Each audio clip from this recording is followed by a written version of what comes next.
नमस्कार दोस्तों, आज मैं आपको सुनाने जा रहा हूँ गाँव की एक ऐसी सच्ची कहानी। नमस्ते दोस्तों, मैं आपको अपने गाँव की एक ऐसी सच्ची कहानी सुनाने जा रहा हूँ जिसे सुनकर आज भी गाँव के लोग उस रास्ते से रात में अकेले जाने की हिम्मत नहीं करते। यह घटना है मेरे दोस्त के बड़े भाई की साथ हुई थी। बड़े भाई के साथ हुई थी। उस समय गेहूं की फसल तैयार थी। सुबह सुबह हमने 4-5 दोस्त अपने छोटे भाई बहनों के साथ खेत में गेहूं निकालने गए थे। खेत गांव से थोड़ा दूर था। हमारे गांव के पास एक पुराना किला है और उसके पास एक बहुत पुराना पीपल का पेड़ है। गांव के बुजुर्ग हमेशा कहते थे कि शाम के बाद उस पेड़ के पास मत जाना। हम सब खेत पहुंच गए थे। थोड़ी देर बाद मेरे दोस्त का बड़ा भाई साइकिल लेके घर से हमारे हमारे पास आने के लिए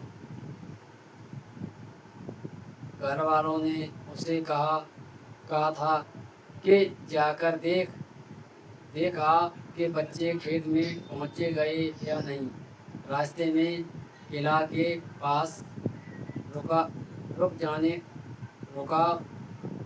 उसने साइकिल खड़ी की, पानी पिया और थोड़ा आराम करने लगा। तभी अचानक उसके सामने एक आदमी आकर खड़ा हो गया।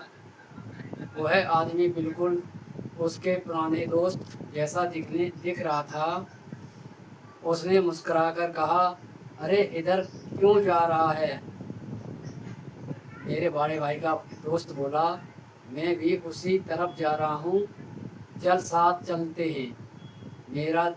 मेरे दोस्त का बड़ा भाई उसके साथ चल दिया। साइकिल साइकिल चलाने लगा और वह आदमी उसके साथ साथ चलने लगा। कुछ देर बाद चलने के बाद उसने कहा, यह रास्ता छोड़, इधर से चल, यहाँ छोटा रास्ता है। दोस्त का बड़ा भाई उसकी बात में आ गया। लेकिन कुछ देर बाद उसे लगा कि खेत खेत की तरफ नहीं जा रहा हूँ। चारों तरफ सन्नाटा था। हवा तेज चलने लगी। पीपल के पत्ते अपने आप हिलने लगे। अचानक उसे लगा कि जैसे पीछे कोई और भी चल रहा है। उसने पीछे मुड़कर देखा, लेकिन वहाँ कोई नहीं था। उसके दिल जोर जोर से धड़कने लगा उसका दिल जोर जोर से धड़कने लगा। उसने उस आदमी से पूछा, भाई खेत अभी कितनी दूर है? वह आदमी मुस्कुराया, लेकिन इस बार उसकी मुस्कुरान अजीब थी। उसने कहा, बस पहुंच गए, थोड़ा और चलते चलते वो गांव के पुराने शमशान के पास पहुंच गए। अब दोस्त का बड़ा भाई समझ में आ गई कि ये मेरे को फंसाकर लेके आया है। कुछ देर बाद गड़बड़ का माहौल महसूस हुआ। उसी समय उसे अटल लगी। वह थोड़ी देर के लिए एक तरफ गया। जब वापस आया तो वह आदमी गायब था। चारों तरफ सिर्फ सन्नाटा था। दूर कहीं कुत्ते के भौंकने की आवाज़ आ रही थी। उसने जोर से आवाज़ लगाई, अरे कहाँ गया?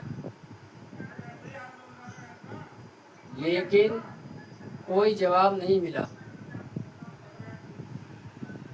अब उसे यकीन हो गया कि उसके साथ कोई इंसान नहीं बल्कि कोई दूसरी शक्ति थी, जो कि कोई दूसरी शक्ति थी।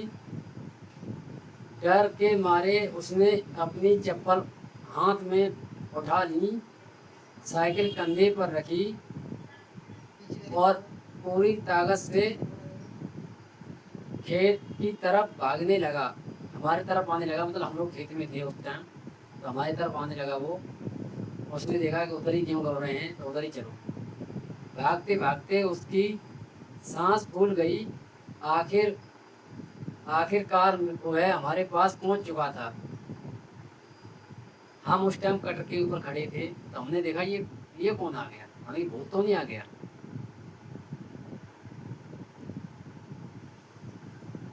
उसका चेहरा बिल्कुल सफेद पड़ चुका था। हमने पूछा क्या हुआ, इतने डरे हुए क्यों हो?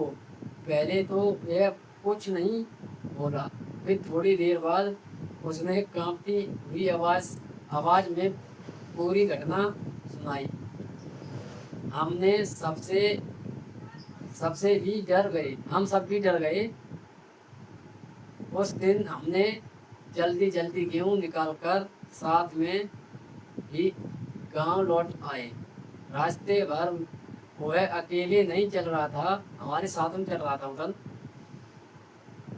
देख रहा। घर पहुंचने के बाद उसने कसम खाई कि अब वह कभी भी शाम या रात के समय उस पीपल के पेड़ के पास शमशान घाट के पास रास्ते में अकेले नहीं जाएगा।